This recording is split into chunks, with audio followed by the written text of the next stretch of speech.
What's poppin', Mangles? It's your boy Black Ginger back with another episode, and yeah, I'm wearing the same thing from last time because this is just part 2 of my Greek story, so why am I gonna do this on a different day? No, I'm just gonna bang these out back to back and make you guys wait a week in between episodes.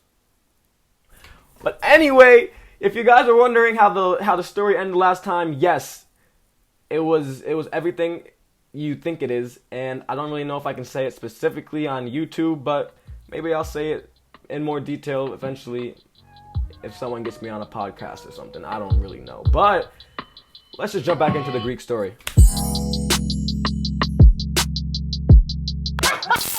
Oh, it's not that bad. It's not that bad. It's not that bad. Get fired up. So yeah, you guys can assume whatever you want, but just so you know, I missed the cruise again. But I have no regrets this time. I didn't get too much footage from today, but I did write a couple things down in my journal. Tonight was going to be another toga party, and I wanted it to be like 10 times bigger than last time. So I was on like a hunt for people today, and I think last night definitely might have, sparked a little bit of a fire in me. So I was having a good time, and I was willing to talk to anybody. I didn't really care. I was like releasing all my inhibitions. I was out. So I was trying to have fun tonight. I was trying to go freaking crazy in Greece before I left. And tonight was a freaking party, bro. I think. It was until I eventually blacked out. But let me just walk you through my night. So before the party started, I pre-gamed in a room with a couple people that I met. And I had 6 shots of rum, 1 glass of red wine, and a can of beer. All before the party started. I don't know what was going through my head at the time. But this was definitely before I found out that mixing different colored alcohols was a no-no. So if you don't know that, before I inevitably blacked out, I do remember the party being a hit. There were a lot more people there than last time. The bartenders kept giving out free shots of ouzo to everybody. And then I got a free shot of tequila and a glass of beer from a guy who said, and I quote, "Sorry, bro, I thought you looked like you needed a drink." No, sir, I was already blacked out. I needed the bed. But thank you. I ended up falling asleep on a beach chair, so I'm not exactly sure how the night ended, but I do remember that the entire bar full of people ended up going skinny dipping before I blacked out. So I don't really know how much crazier the night got after that, but I was aware of a couple things at least. I woke up in my room missing my toga and one of my flip-flops, which eventually I found behind the bar. I don't know how that happened, but I didn't really want to ask too many questions because when I black out, I think I turn into a different person. But all day, people I did not know were walking by me and they were saying hello to me by name. So apparently I made quite the impression last night. I woke up with like 75 new followers on Instagram, all of which were people that I met at the party last night because I was apparently going up to people. Quick story. I got called over by this group of French guys and they're like, "Hey Brendan, what's up?" And I was like, "Hey, bro, I'm sorry. I don't really remember meeting you." They're like, "You don't remember us? We met last night at the party." I was like, "Oh, I'm sorry. Did I ask you guys for your Instagram?" They're like, "The first thing you did was you came up to us and you were like, 'Hey guys, do you have Instagram?'" And they were like, I didn't even ask them for like their names or anything. I just went straight to Instagram.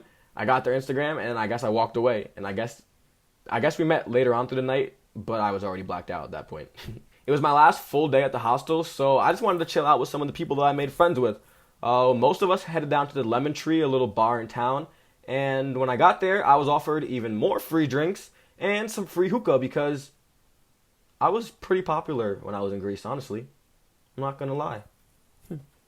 I called it an early night. I don't really remember what time I went to bed last night, but it wasn't as late as my usual nights. I wanted to relax. I feel like I did enough drinking already, so I cut that out for tonight. Well, for after the bar. I guess I still drank today.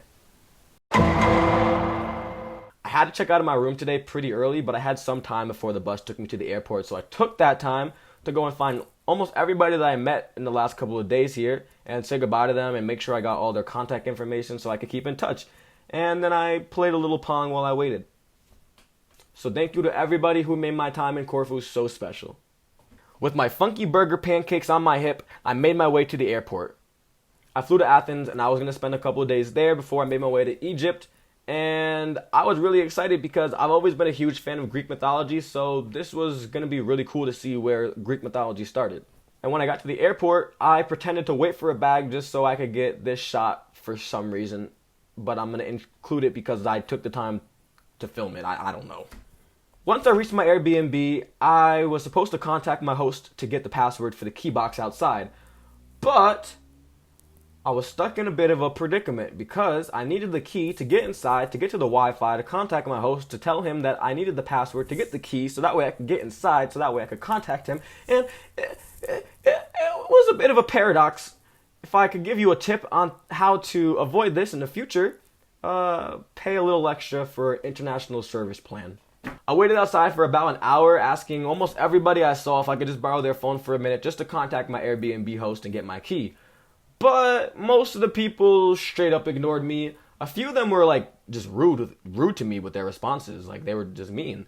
And then finally, after an hour, this amazing duo came by and saved me. So shout out to these two legends, because if not for them, I might still be waiting on the street in Greece trying to get into that apartment. I spent the day exploring Athens and enjoying the amazing street food. On my way to the Acropolis, I made friends with this guy named Kerem, who was on layover here, and we hung out for the afternoon until he made his way home to Turkey. Just a tip that I learned today that definitely would have helped both today and a lot in the future for my trip. If you're a student, or if you ever have been a student and you plan on traveling, make sure you bring your student ID because it can get you a lot of discounts into museums and a lot of the monuments. I only booked my Airbnb for one night, and I planned on spending my second night in the airport because my plane left at 7:30 in the morning and I didn't want to have any excuse to miss that. So instead of sleeping, I made friends with these two American students that I met there that were waiting for their plane to leave in the morning, and we ended up just hanging out and exchanging stories for the next few hours before both of our planes left around the same time. So thank you to everybody who made my time in Athens, and overall all of Greece, just such an amazing trip. Hakuna Matata, the Lion King, peace and love, don't worry, be That's happy. super number one teacher, you know what I mean, ever. Perfect. Alright, let's just see.